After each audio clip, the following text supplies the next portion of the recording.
Hi, I'm hoping we can finally put to rest this ridiculous idea that both parties are the same.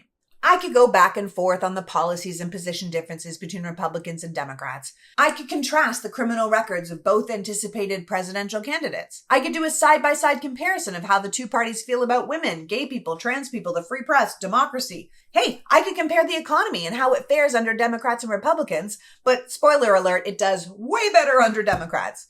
I could talk about which party is banning books, which party passes laws to make democracy harder, and which passes them to make it easier. I could talk about which party keeps shutting down the government. But ultimately, my goal would be to illustrate that the two parties are not the same. And I don't think anything proves that point better than the week of September 18th, 2023. That one random week in American government told us more about the two parties than any useless poll could ever do. So I'm just going to walk us through what happened, and by the end, I hope you'll see, as those of us who follow this stuff closely do, that there's no question as to which party really deserves your support.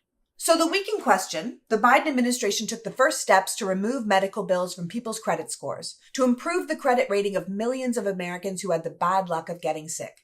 Now, this decision comes from the same party who brought us the Affordable Care Act, made it illegal to deny people insurance for pre-existing conditions, and just passed legislation to lower prescription drug prices.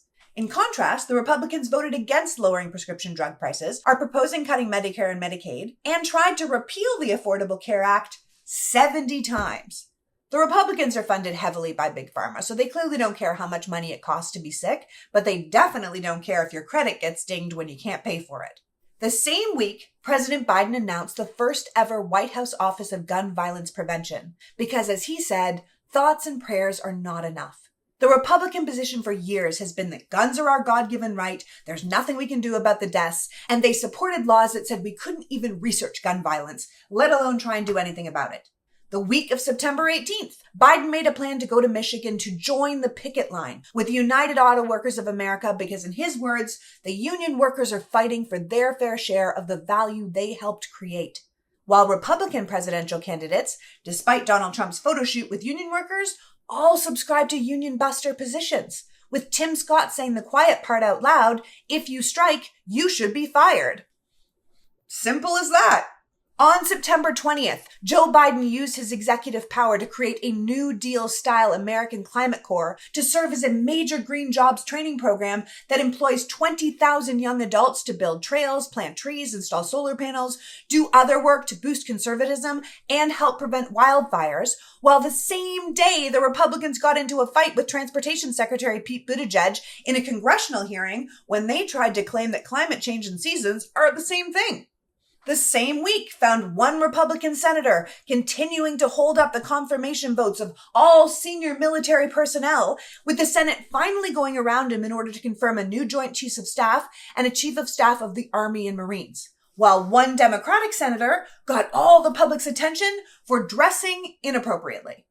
By Thursday, the Democrats had all 213 of their members in line to vote to fund the government and avoid a government shutdown, and the Republicans couldn't stop their infighting long enough to even take a vote. In fact, Kevin McCarthy sent the entire House home early because he couldn't manage his own people. That's the same Speaker of the House who said they didn't have time to meet with the president of Ukraine that week because everyone was too busy.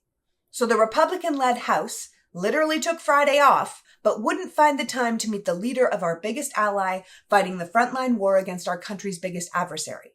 And finally, the week of September 18th, Democratic Senator Bob Menendez, the chairman of the Senate Committee on Foreign Relations, was asked by his own party to step down after he and his wife were indicted on federal bribery charges. Now, he's currently refusing to do that, but his party doesn't have his back. He's already lost his chair and he's being primaried.